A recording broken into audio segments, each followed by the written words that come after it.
ఆరోగ్య ఆసరా అంటూ అప్పుడు ఎప్పుడూ ఎలాగూ లేదు.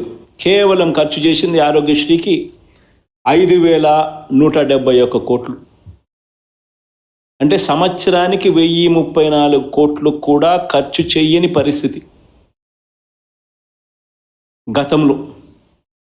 అదే ఈరోజు చూస్తే అక్షరాల ఆరోగ్యశ్రీ కింద ఖర్చు చేస్తూ ఉన్న అమౌంట్ సంవత్సరానికి 4,100 కోట్ల రూపాయలు. ఆరోగ్యశ్రీ, ఆరోగ్య ఆసరా ఈ రెండు కలిపితే 4,100 కోట్ల రూపాయలు ఆరోగ్యశ్రీ, ఆరోగ్య ఆసరా కోసం ఖర్చు చేస్తా ఉన్నాం.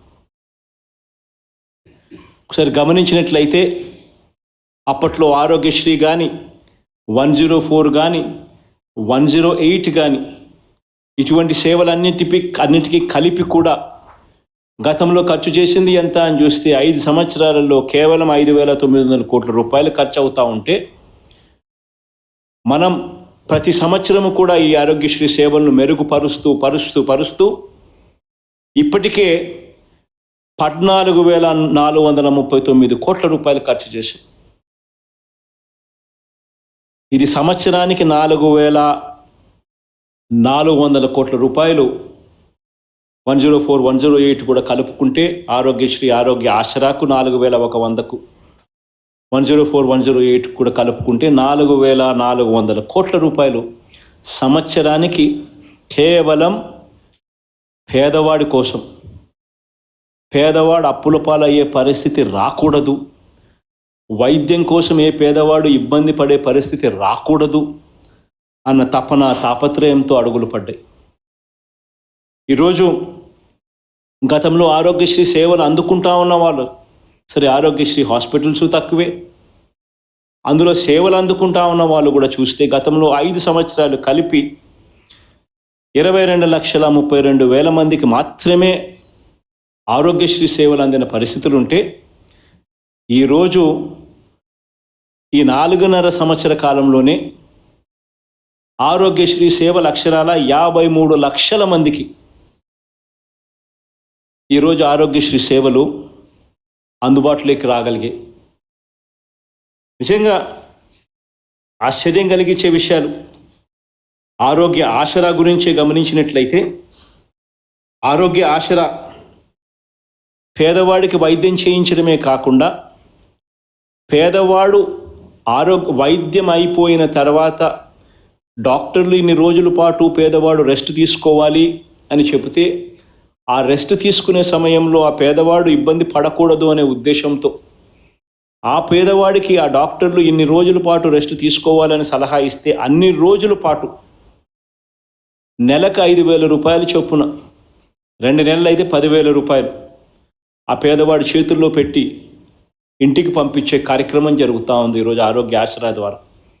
ఈ ఆరోగ్య ఆసరా ద్వారా దాదాపుగా 25,27,870 మందికి 1,309 కోట్ల రూపాయలు ఆరోగ్య ఆసరా కింద కూడా మనం ఇవ్వడం జరిగింది. ఈరోజు గమనించినట్లయితే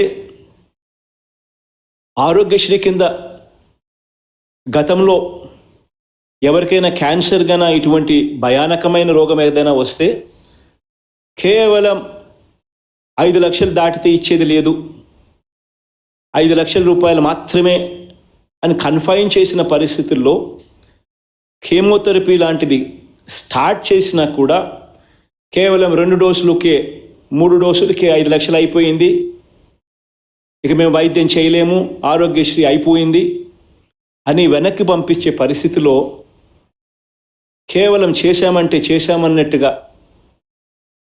ఇంటికి పంపించే పరిస్థితిలో మళ్ళీ 6 నెలల తర్వాత ఆ బాధితునికి, ఆ పేషెంట్కు మళ్ళీ క్యాన్సర్ మళ్ళీ రీలాప్స్ అయి మళ్ళీ రావడం, వైద్యం లేక ఆ పేదవాడు చనిపోవడం, పరిస్థితిని పూర్తిగా మారుస్తూ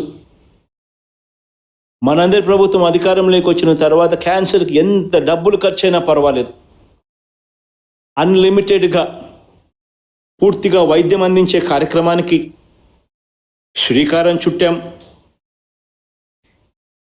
కాక్లియర్ ఇంప్లాంట్ ఆపరేషన్స్, బైలాటరల్ అంటే 2 చెవులకు కాక్లియర్ ఇంప్లాంట్ ఆపరేషన్స్, ఇది చేయడానికి దాదాపుగా 12 లక్షల రూపాయలు అవుతుందనంటే అది కూడా ఆరోగ్యశ్రీ పరిధిలోకి తీసుకుని రావడం జరిగింది. అదే రకంగా bone marrow transplantation, stem cell transplantation వ్యయం 11 లక్షల రూపాయలు, అటువంటివన్నీ కూడా తీసుకొని రావడం జరిగింది. గుండె మార్పిడి చికిత్స, హార్ట్ ట్రాన్స్ప్లాంటేషన్, దాని ఖర్చు 11 లక్షల రూపాయల పైనే, అటువంటివన్నీ కూడా ఆరోగ్యశ్రీ పరిధిలోకి తీసుకొని రావడం జరిగింది. ఇలా ప్రాణాంతకమైన ఈ వ్యాధులు దాదాపుగా 182,732 మందికి ఆరోగ్యశ్రీలో ఇటువంటి పెద్ద ఖర్చుతో కూడిన ప్రొసీజర్లు సైతం ఇవన్నీ కూడా ఉచితంగా చేస్తూ తోడుగా నిలబడగలిగాం. ఒక్క క్యాన్సర్కే ఏకంగా 1900 కోట్ల రూపాయలు ఖర్చు చేసి పేదవాడికి తోడుగా నిలబడగలిగాం. ఈరోజు ప్రతి అడుగులోనూ కూడా గతంలో గమనించినట్లయితే 104, 108 వాహనాలు ఎక్కడున్నాయో తెలియవు, వస్తాయో రావో తెలియవు, ఫోన్ కొట్టినా సరే లాభమేముండదు అనే పరిస్థితి. గతంలో 108, 104 వాహనాలు కేవలం 620, 108 అయితే కేవలం 336 వాహనాలు. అంటే మండలానికి ఒకటి కూడా వాహనం లేదు. 104 అయితే కేవలం 292 వాహనాలు, రెండు కలిపిన 622 వాహనాలు కూడా సరిగ్గా పనిచేయని పరిస్థితి. అవి కూడా ఈరోజు ఏకంగా 108లో 768 వాహనాలు, 104లో 936 వాహనాలు, రెండు కలిపితే 1704 వాహనాలు ఈరోజు తిరుగుతూ ఉన్నాయి. దీనికి తల్లి బిడ్డ ఎక్స్ప్రెస్ కూడా కలుపుకుంటే మరో 500 వాహనాలు కలుపుకుంటే ఏకంగా 2204 వాహనాలు ఈరోజు కేవలం పేదవాడి కోసం, వారికి ఎక్కడ ఏం అవసరం వచ్చినా కూడా వారికి అండగా నిలబడేందుకు, తోడుగా నిలబడేందుకు ఈరోజు వాహనాలు అందుబాటులో ఈరోజు ఉన్నాయి. ఎప్పుడూ కూడా చూడని విధంగా ఈరోజు మార్పులు జరుగుతూ ఉన్నాయి.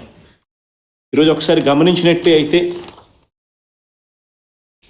మనం అధికారంలోకి రాకమునుపు గవర్నమెంట్ రంగంలో ఉన్న మెడికల్ కాలేజీలు ఎన్ని అని చూస్తే కేవలం 11 ఉంటే ఈరోజు ఏకంగా మరో 17 మెడికల్ కాలేజీలు ఈరోజు మళ్ళా రాష్ట్రంలో ఈరోజు కట్టబడతా ఉన్నాయి.